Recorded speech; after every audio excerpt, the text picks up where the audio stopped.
Alhamdulillahi Rabbil Alamin. Alhamdulillahilladzi an'ama bi ni'matil iman wal islam bihima tatimmus salihat.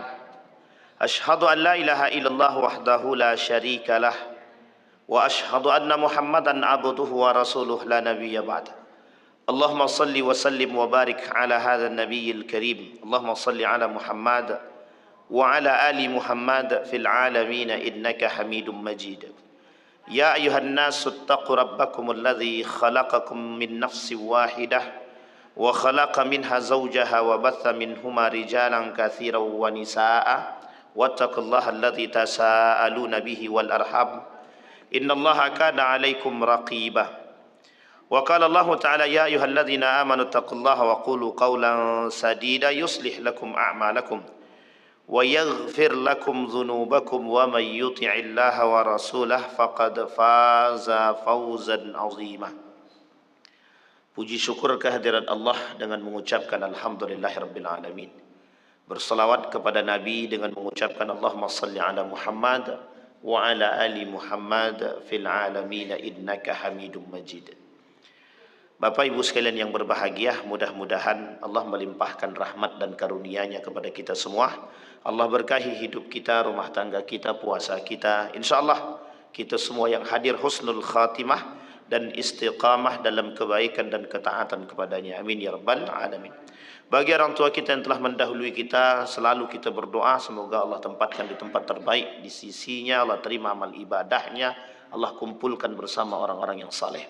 Bagi orang tua kita yang masih hidup, Allah sehatkan, Allah kuatkan, Allah murahkan rezekinya, kemudian istiqamah, insyaallah husnul khatimah. Baik Bapak Ibu sekalian yang berbahagia, di subuh hari ini Bapak Ibu kita mencoba mengkaji buku tipis. Ada buku dari karangan Imam Al-Ghazali, bukunya tipis, judulnya Asnaful Maghrurin. Buku ini berjudul tentang orang-orang yang tertipu. Namanya Asnaful Maghrurin, golongan-golongan yang tertipu di dunia. Golongan-golongan yang tertipu ini, kata Imam Al-Ghazali, kelak golongan-golongan seperti ini itu adalah golongan-golongan yang akan menempuh atau mendapatkan bagiannya kelak di hari kiamat. Kenapa Imam Al-Ghazali menuliskan kitab ini? Bukan tanpa alasan. Ada alasannya, ada. Merujuk kepada hadis baginda Nabi Muhammad sallallahu alaihi wasallam. Banyak hadis daripada baginda Nabi Muhammad sallallahu alaihi wasallam yang berbicara tentang cinta terhadap dunia. Posisi dunia itu dan zaman itu di masa para sahabat, di mata para sahabat, di mata para tabi'in, di mata para tabi'in itu tak layak seperti debu yang ada masanya pergi. Ada masanya pergi. Bahkan kata Ibnu Athaillah, dunia itu fana. Fana kata dia. Yang tertipu dengan kefanaan, berarti itulah orang-orang yang maghrur, orang-orang yang bodoh. Tapi ada orang yang sadar bahwa dunia ini fana. Dunia ini fana. Sehingga kefanaan dunia ini dipandang oleh Imam Al-Ghazali akan sirna pada masanya. Sehingga kalau dikatakan akan sirna pada masanya, berarti tergantung pada orangnya. Apakah dia sadar bahwa dunia ini akan fana atau tidak? Termasuk diri kita sendiri. Makanya ada yang hidup, ada yang mati. Allah sebutkan di dalam Al-Quran itu, amatana thnataini wa ahyaitana thnataini. Kami matikan dua kali, kami hidupkan dua kali. Amatana thnatain wa ahyaitana thnataini. Uniknya, ketika Allah menghidupkan dan mematikan, di situ sebenarnya logikanya sudah dapat. Kalau mematikan dan menghidupkan, berarti ada yang datang, ada yang pergi. Dan yang datang pasti akan pergi. Dan yang pergi ini kelak akan kembali dengan model yang berbeda. Disinilah kemudian cara Imam Al-Ghazali memahami. Maka disebutlah kitab ini judulnya Asnaful Maghrurin. Saking banyaknya kelak orang yang akan tertipu oleh dunia. Saking banyaknya orang kelak yang akan tertipu dengan dunia. Bahkan kata Imam Al-Ghazali, ad-dunya yaghurruk. Kata Imam Syafi'i, ad-dunya mugharrak. Dunia itu akan menipumu, kata. Kata Ali bin Abi Thalib, ad-dunya yaghurruk. Dunia menipumu. Makanya dibahasakan oleh para syair itu, wad-dahru kal bahri la yanfaqu dha kadar wa inna ma safuhu bainal wara' luma'. Jadi dunia ini diibaratkan itu, orang yang berada di dalam dunia itu, kalau dia suci bersih aman, kalau dia kotoran itu seperti zakadarin. Orang yang di dunia itu seperti lautan, Pak. Jadi ketika orang itu bersih, dia akan aman di dalam lautan itu. Tapi kalau dia menjadi kotoran di dalam laut, Bapak buang saja sampah di lautan itu zakadar, kata para ulama. Kenapa? Apa yang disebut dengan zakadarin? Dia seperti kotoran. Kotoran itu tidak perlu dibersihkan, nanti dia bersih sendiri. Dia akan menyingkir secara kesendiriannya. Maka kata Imam Al-Ghazali, orang yang di dunia itu harus seperti itu. Kalau dia mau selamat di dunia, jadilah yang bersih. Kalau dia tak mau ya dia yang selamat, maka jadilah kotoran. Maka kelak dia akan tersingkir sendirinya. Orang yang baik sekalipun mati, tapi mati dia meninggalkan kebaikan. Orang yang buruk mati, tapi buruknya, meninggalnya atau matinya meninggalkan keburukan. Ini yang kemudian menjadi persoalan. Maka kata Imam Al-Ghazali, membagi buku yang tipis ini. Sangat tipis bukunya. Asnaful Maghrurin dibagi pada 4 bagian. Satu, kata Imam Al-Ghazali, ghururul kafir, tertipunya orang-orang kafir. Yang kedua, ghururul abidin, tertipunya orang-orang ahli ibadah. Jadi bukan hanya sekedar orang kafir saja yang tertipu, ahli ibadah pun bisa tertipu.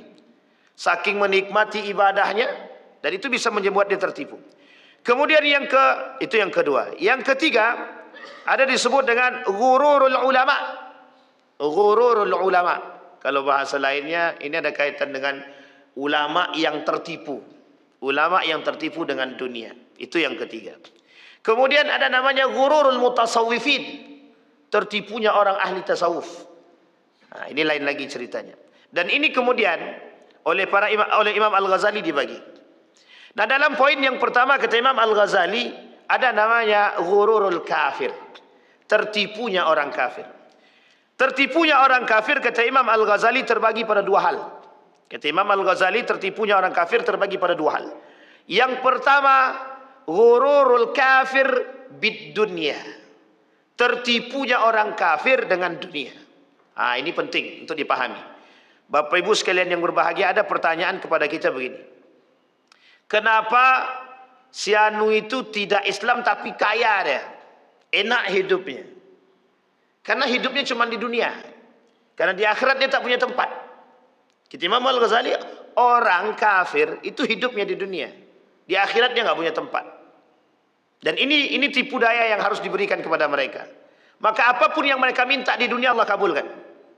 Apapun yang mereka minta di dunia ini Allah kabulkan. Kayakan kami, kaya dia. Dapatkan kami ini, dapat dia.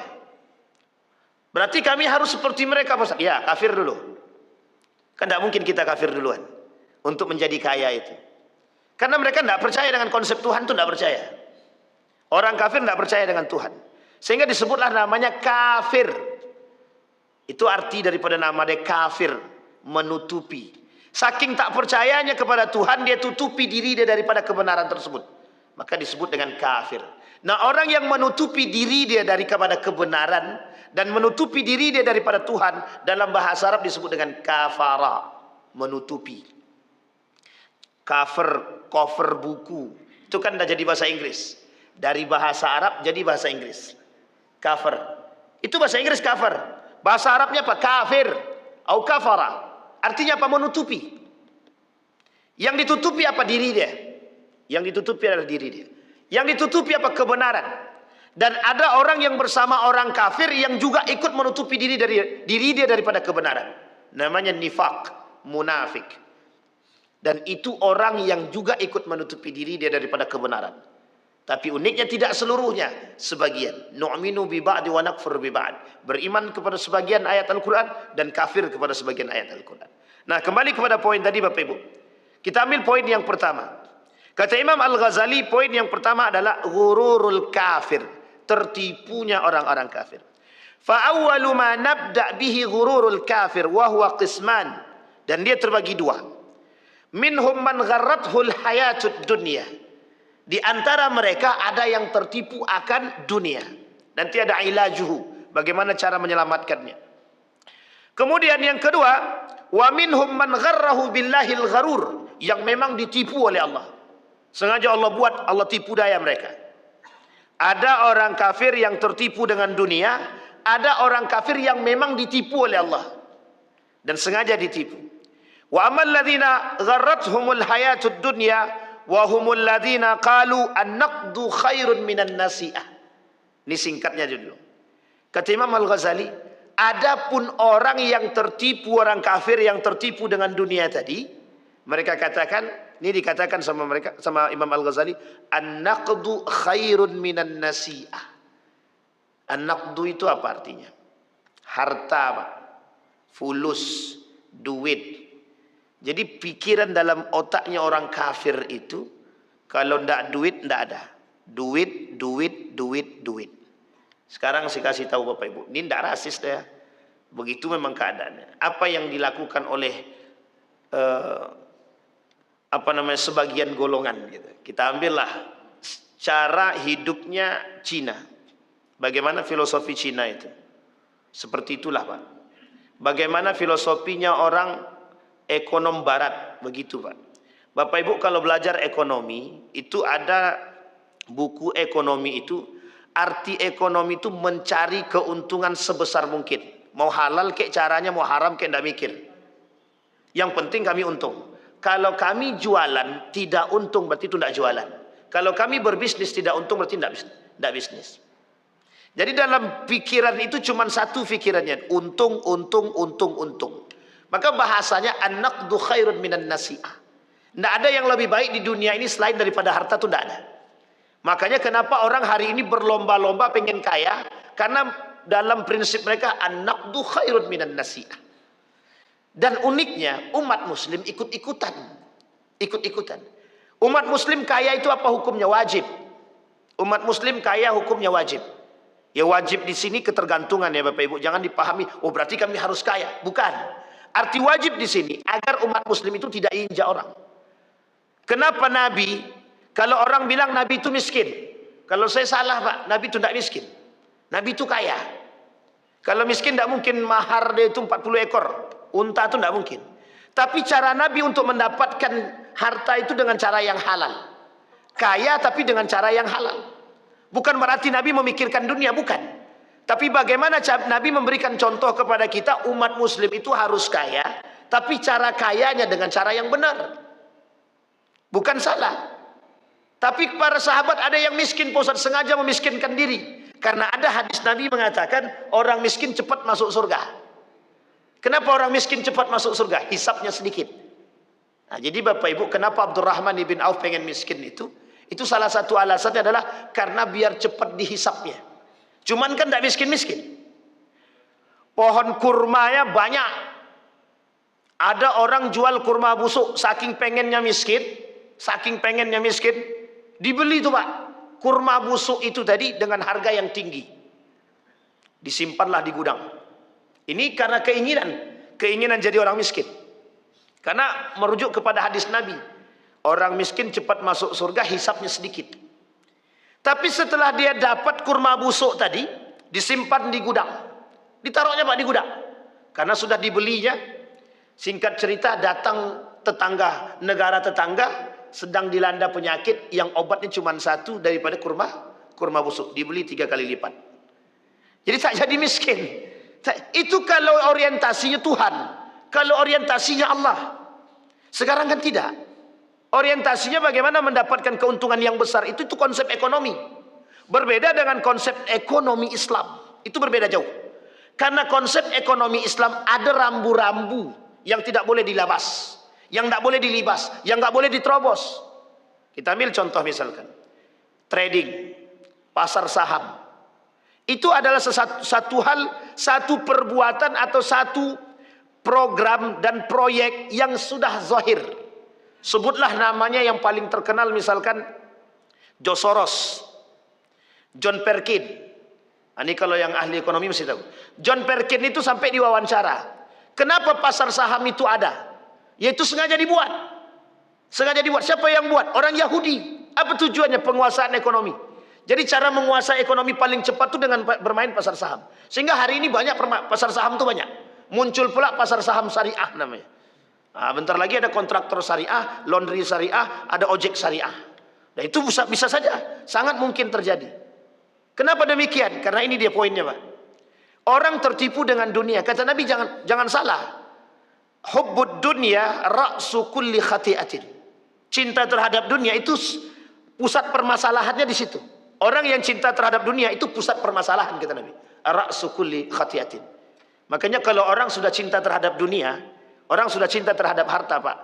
Mohon maaf, Pak, itu yang halal pun bisa, yang haram pun bisa jadi halal. Yang haram aja bisa jadi halal.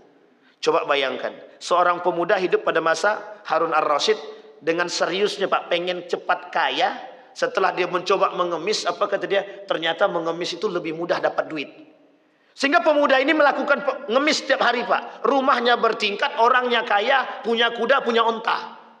Pada masa itu yang punya kuda, yang punya onta pasti sama dengan orang yang punya Pajero, yang punya Fortune, yang punya Robicon, itu sama, Pak. Artinya dia sudah punya kuda, sudah punya onta, tapi kok masih mengemis? Apa jawabannya? Ketika ditanya, ternyata mengemis itu lebih mudah dapat duit dia ketimbang kerja.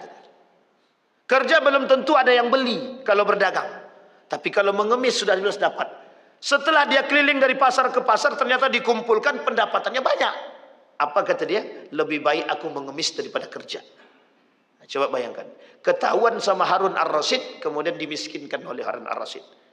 Dan itu terjadi pada masa Harun ar-Rasyid saja sudah terjadi, apalagi pada masa yang sekarang. Maka Bapak Ibu sekalian yang berbahagia, percaya atau tidak percaya, yang namanya perkembangan cara mendapatkan uang itu dari yang sifatnya fisik menjadi non fisik. Dari yang sifatnya duit itu jelas, maka akan jadi tak jelas.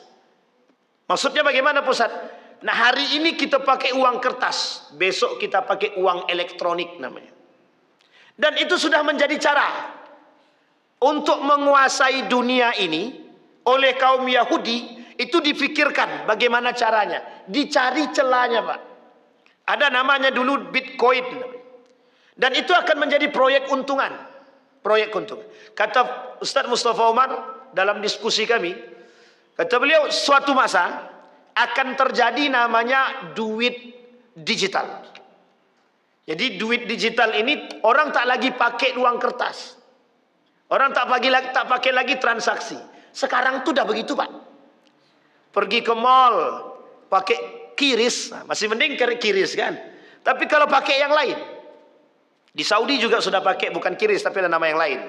Dan itu bisa digunakan. Kelak orang tak pakai lagi pegang itu. Tapi perlu dipahami Bapak Ibu, perusahaan yang membuat nanti uang digital itu perusahaan Yahudi. Dan perusahaan Yahudi itulah yang akan mengkontrol masuk dan keluarnya uang di muka bumi ini, di dunia ini. Inilah cara mereka untuk menguasai dunia. Nah, saya petik sedikit sejarah Bapak Ibu. Di dalam satu video, Bapak Ibu boleh cek video ini, dan itu adalah masa depan. Judul videonya singkat saja videonya. Namanya American Dream. Masa depan atau mimpi atau cita-cita Amerika. Di situ udah kelihatan Bapak Ibu. Siapa yang mengendalikan Amerika dalam video itu, yang singkat itu tahu semua. Maka kenapa keluar uang kertas, kenapa emas kita habis, dalam video itu nanti Bapak Ibu bisa simpulkan. Dulu uang kita di backup dengan emas. Setelah di backup dengan emas, hilang emasnya, tinggal peraknya. Di backup dengan perak. Sekarang perak sudah habis, tinggal timahnya. Timah tak ada lagi, pakai apa lagi? Tak ada pakai apa-apa, Pak. Dan itu dikuras semua, habis. Sehingga tidak ada lagi backup. Uang Bapak Ibu kalau robek dan tidak ada guna. Uang kertas itu kalau sudah robek tidak ada guna. Uang timah kalau sudah patah tidak ada guna. Kalau dulu emas 1995 dijadikan cincin, Pak, sama orang. Ada uang yang 500 emas warna kuning itu yang tahun 1995. Itu kalau seandainya itu rata-rata dijadikan cincin. Karena masih ada backupan emasnya. Habis, Pak, dikuras. Cara mereka melakukan untuk karena cinta terhadap dunia tadi, untuk mengambil dunia tadi, maka semua cara akan mereka buat. Dulu orang transaksi jual beli offline, sekarang online. Jadi unsur penipuannya lebih banyak mana? Online apa offline? Lo yang offline saja banyak tipu dayanya, apalagi yang online.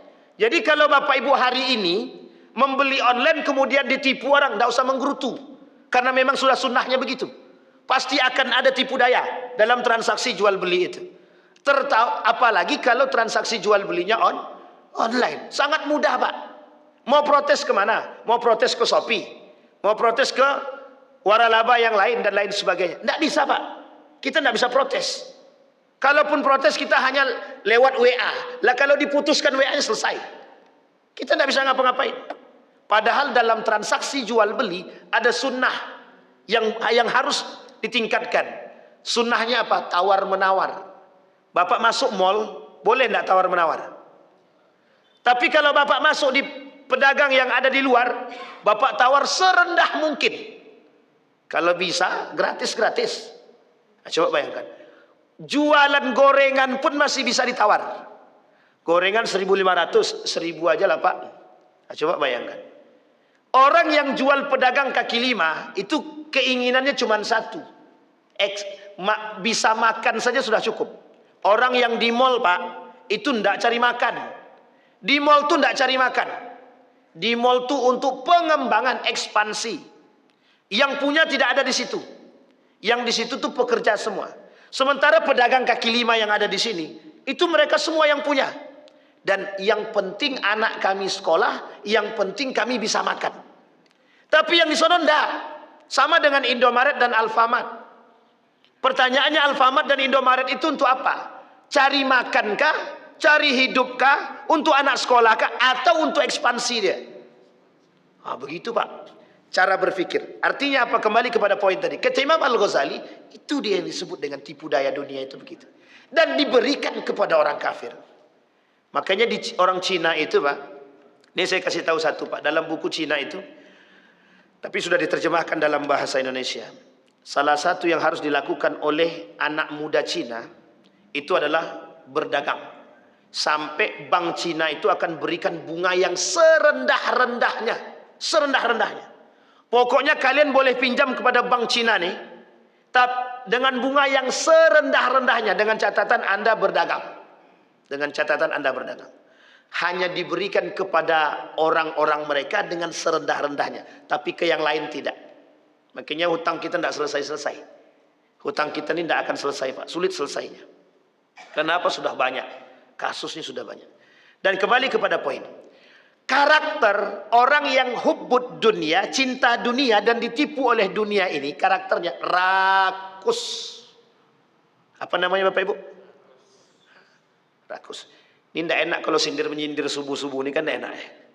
Rakus Bapak Ibu. Rakus itu dalam bahasa Arab ada dua.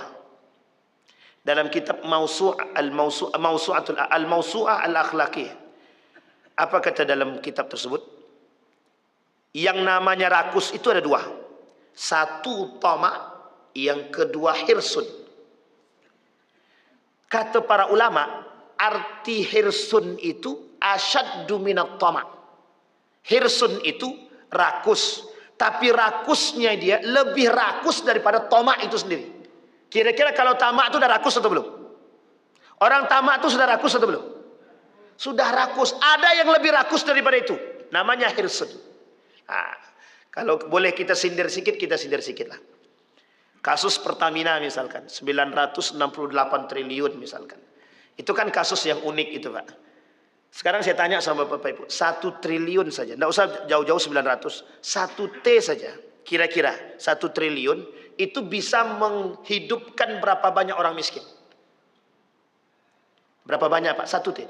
Oh, jauh betul Pak Ustaz 1 T. Ya udahlah, kalau jauh betul 1 T, 100 miliar lah. 100 miliar. Anggaplah satu kepala keluarga itu 1 miliar. Berarti sudah berapa orang? 100 orang, Pak. Kalau 1 triliun, berarti berapa orang? Jadi mohon maaf. Kasus kemiskinan itu memiskinkan. Jadi bukan miskin otomatis. Tapi dimiskinkan.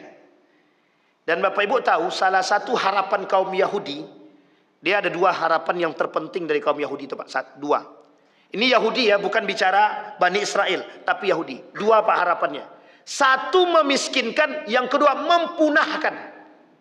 Yang dipunahkan apa? Manusia. Contohnya apa? Covid. Contohnya Covid. Itu bisa jadi bagian daripada pemunahan, Pak. Yang kedua, memiskinkan. Dimiskinkan dulu. Setelah dimiskinkan, apa yang dikatakan oleh penguasa, orang miskin ini pasti akan ikut. Kita ambil contoh yang paling sederhana. Kami ini orang tak mampu, Pak Ustaz. Tak mampu kami. Yang sering datang kepada kami ya si anu itu. Jadi kalaupun dia minta dipilih karena dia sering ngasih kami duit, kami pilih. Mau dia munafik dia, mau dia penipu dia, mau dia pendusta dia, mau dia koruptor dia, karena dia yang kasih kami duit ya kami pilih. Betul apa salah? Begitu, Pak. Sehingga konsep ini serius, memiskinkan. Maka konsepnya Yahudi itu memiskinkan. Dari memiskinkan kelak mempunahkan. Jadi kenapa Israel mau menghancurkan Gaza? Poin yang lainnya adalah mempunahkan. Coba bayangkan, dan itu serius. Tidak main-main dilakukan. Yahudi punya satu harapan yang tertinggi. Membuat jumlah manusia di muka bumi ini semakin sedikit. Semakin sedikit. Maka tak salah. Kemungkinan akan muncul wabah yang lain, penyakit yang lain. Sangat mungkin, Pak. Sangat mungkin. Apa contoh yang lain? Ada contoh yang ada. Berapa banyak makanan hari ini yang diberikan, disuntikkan oleh Yahudi, oleh mereka itu dengan obat-obatan kimia dan lain sebagainya. Yang harusnya jangka hidup orang 63 tahun bisa jadi 50. Yang dulunya nggak pernah penyakit jantungan, umur 50, 40 sudah jantung. Penyakit jantung, penyakit ginjal. Dan itu faktornya apa? Makanan, Pak. Makanan. Jadi kalau dikaji dalam kajian seperti ini, keinginan Yahudi itu, Pak, menguasai dunia. Cinta mereka terhadap dunia. Maka kata Imam Al-Ghazali, ghururul kafir. Apa salah satunya ghururul kafir tadi? Cinta terhadap dunia. Orang kafir ditipu dengan dunia, tertipu oleh dunia. Makanya kenapa dalam otak mereka tuh pokoknya duit, duit, duit, duit. Karena penguasaan ekonomi bagi mereka bisa melakukan segala hal. Jadi kalau sudah menguasai ekonomi, semua bisa dilemahkan. Kembali pada poin yang kedua. Di dalam poin yang kedua, wa minhum man gharrahu billahil gharur. Yang kedua ini adalah orang yang ditipu oleh Allah, atau mereka sengaja ditipu oleh Allah, atau mereka melihat poin penting dari hal tersebut. Kita lihat. Dalam poin yang kedua tadi, apa kata mereka? Kata Imam Al-Ghazali, ada orang yang ditipu oleh Allah karena memang tak percaya kepada Allah. Orang kafir tidak percaya kepada Allah. Ditipu oleh Allah. Apa maksud ditipu oleh Allah? Allah berikan semua yang mereka inginkan. Ambil. Apa yang kalian mau? Ambil. Sehingga ada pertanyaan, Pak. Jadi kalau kami mau kaya bagaimana? Kafir. Kalau mau kaya, kafir. Ini terjadi di Irlandia, Pak. Seorang peneliti mengatakan begini. Dalam penelitian dia. Semakin tinggi tingkat ateis satu negara, semakin sejahtera negara tersebut. Dulu Indonesia ini mau dibuat begitu, Pak. Mau dibuat begitu. Tahun 1950-an, tahun 2015 itu muncul satu pernyataan bagaimana Indonesia ini harus banyak ateisnya. Karena tolak ukurnya dalam penelitian tersebut ketika sedang populernya, semakin tinggi tingkat keateisan satu negara, maka negara tersebut akan semakin sejahtera. Paham maksudnya Bapak Ibu? Semakin jauh kita dari agama, maka negara akan semakin sejahtera. Sampai di sini bisa dipahami Bapak Ibu. Artinya apa? Agama merusak kesejahteraan. Agama merusak kesejahteraan. Dan harus kita pahami baik-baik dari penelitian tersebut. Ternyata yang mereka maksud adalah agama Islam. Bukan agama yang lain. Yang mereka maksud adalah agama Islam. Nah, jadi ini poin penting untuk kita semua. Nah, dalam pasal yang pertama Bapak Ibu, kata Imam Al-Ghazali pada pasal yang pertama dalam judul yang tadi, ghururul kafir, fi man yusyarikunal kuffar ghururuhum minal mu'minin bi rabbihim. Apa kata mereka? Kata Imam Al-Ghazali, ada orang-orang mukmin yang mengikuti tipu dayanya orang kafir. Maksudnya bagaimana? Bekerja sama dengan orang kafir yang ditipu oleh Allah, atau mereka menipu Allah. Ada orang mukmin bekerja sama dengan orang kafir. Bapak Ibu paham maksud ini? Orang mukmin bekerja sama dengan orang kafir. Orang mukmin awalnya percaya dengan Allah. Kalau dah kerjasama dengan orang kafir, kira-kira percaya enggak sama Allah? Masih percaya, Ustaz? Percaya. Kedua, kira-kira orang mukmin ini yang bekerja sama dengan orang kafir melakukan banyak kesalahan atau tidak? Sangat mungkin, Pak. Dalam konsep kafir, tidak ada namanya urusan bunga atau tidak bunga, itu tidak haram, Pak. Dalam persoalan kafir. Lah kalau diikuti oleh orang mukmin, orang beriman kok mengikuti konsep demikian? Satu. Yang kedua, orang kafir senang bekerja sama dengan orang beriman. Senang, Pak.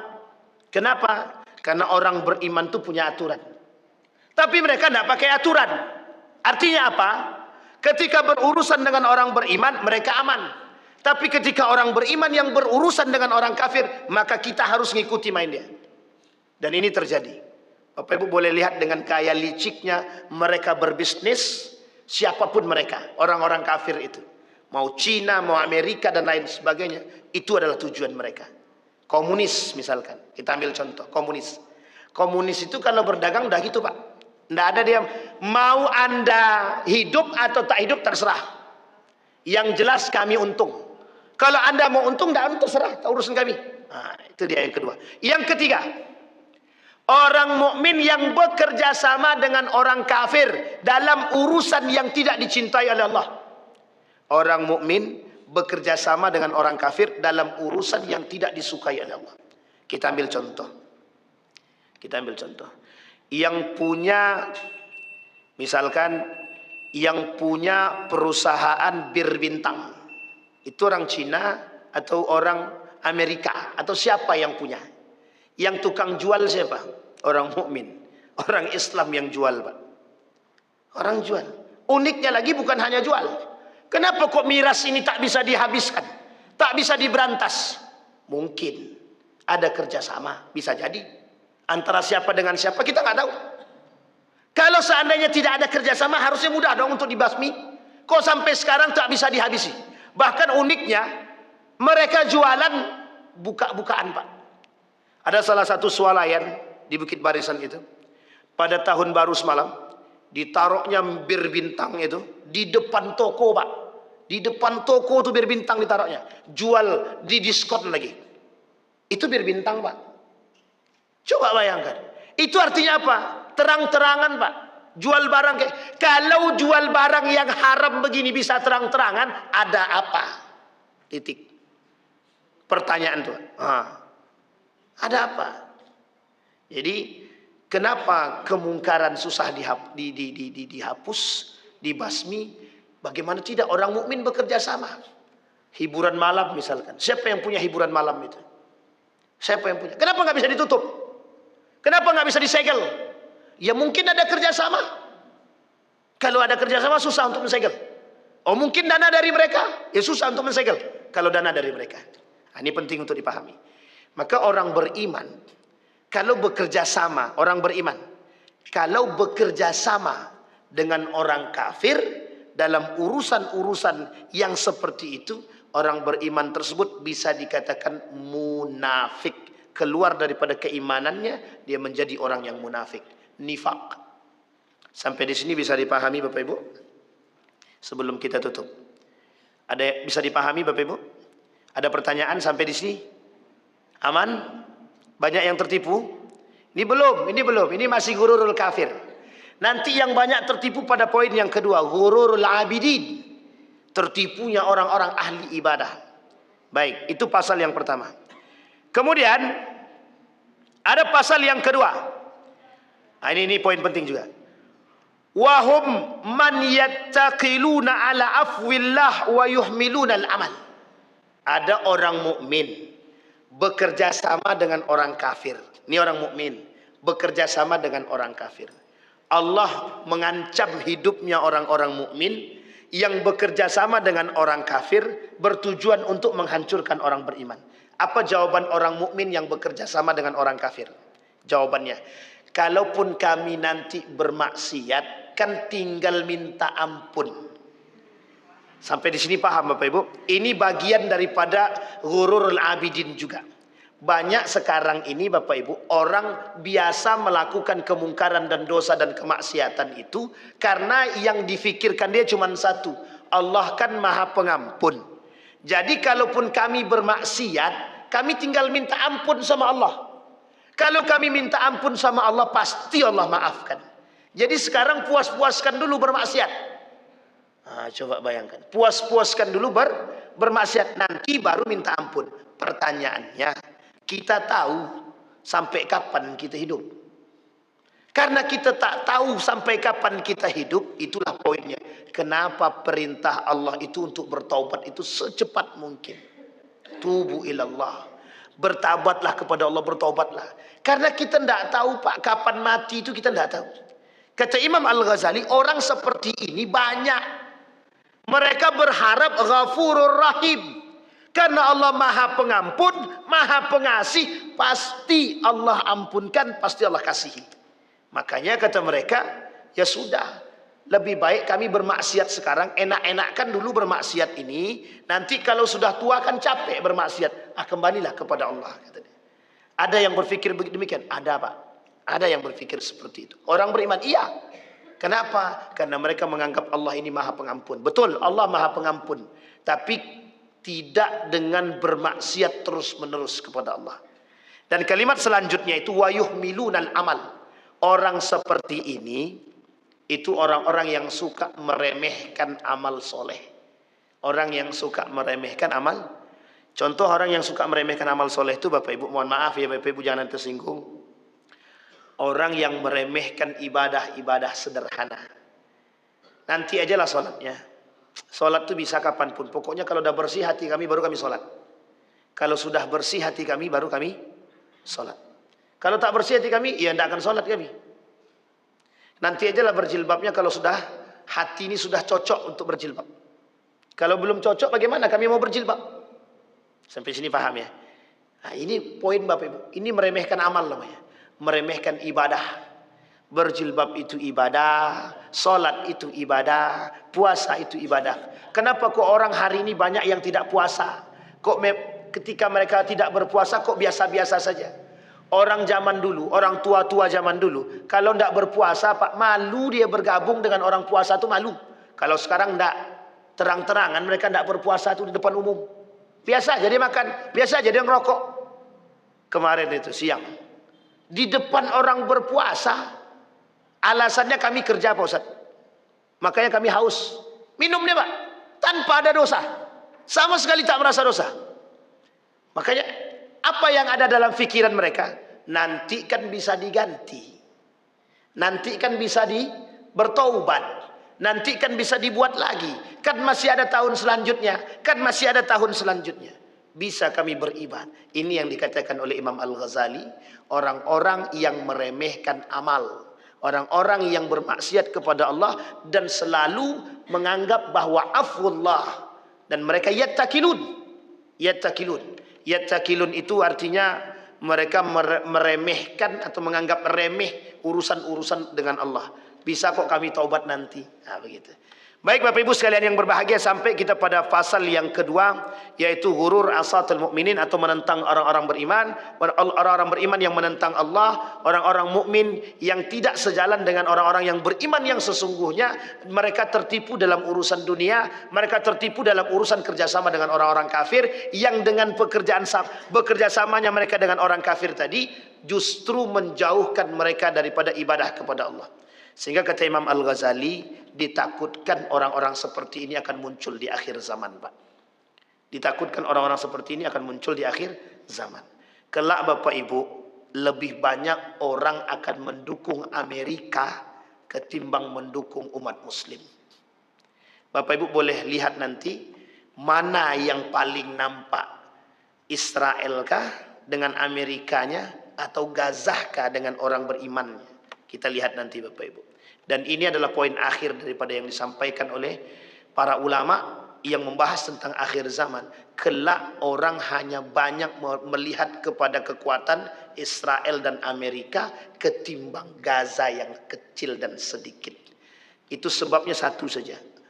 Hubbud hubbud dunya, cinta terhadap dunia. Saya kira itu saja, mudah-mudahan bermanfaat bagi kita semua. Mudah-mudahan bisa diambil manfaat, mudah-mudahan semakin membuat kita dekat dengan Allah. Mudah-mudahan di bulan suci Ramadan yang penuh dengan keberkahan ini semakin memberikan kesucian hati kepada kita semua. Kita berdoa kepada Allah. A'udzubillahi minasyaitonirrajim. Bismillahirrahmanirrahim. Alhamdulillahirabbil alamin. Hamdas syakirin, hamdan naimin. Hamdan yuwafi ni'amahu wa yukafi'u mazidah. Ya Rabbana lakal hamdu kama yanbaghi li jalali wajhikal karim wa 'azimi sultanik. Allahumma salli ala Muhammad wa ala ali Muhammad fil alamin innaka Hamidum Majid. Ya Hayyun ya Qayyum ya Fattah ya Alim ya Aziz ya Ghaffar ya Rabbal alamin. Allahumma faqihna fid din wa 'allimna ta'wil. Allahumma ij'al tajammu'ana tajammu'an marhumah waj'al tafarruqana min ba'dihi tafarruqan ma'sumah. Allahumma ighfir lana dhunubana wa dhunuba walidina warhamhuma kama rabbayana shighara. Allahumma a'inna ala dzikrika wa syukrika wa husni ibadatik. Allahumma ansur man nasara ad-din wa khudhul man khadhal al-muslimin. Allahumma ansur ikhwanana al-mujahidin fi Palestin wa fi Gaza wa fi kulli makan. Allahumma dammir al-yahud. Allahumma ahlikil kafarata wal mubtadi'ata wal musyrikin a'da'aka a'da' ad-din. Allahumma inna nas'aluka imanan kamila wa yaqinan sadiqa wa 'amalan salihan maqbulah wa tijaratan lan tabur. Allahumma anfa'na bima 'allamtana warzuqna 'uluman tanfa'una fid din wad dunya wal akhirah. Allahumma ighfir lahum warhamhum wa'afihim wa'fu 'anhum wa akrim nuzulahum wa wassi' madkhalahum waj'alil jannata mathwahum. Rabbana atina fid dunya hasanah wa fil akhirati hasanah wa qina azaban nar. Walhamdulillahi rabbil alamin. Assalamualaikum warahmatullahi wabarakatuh.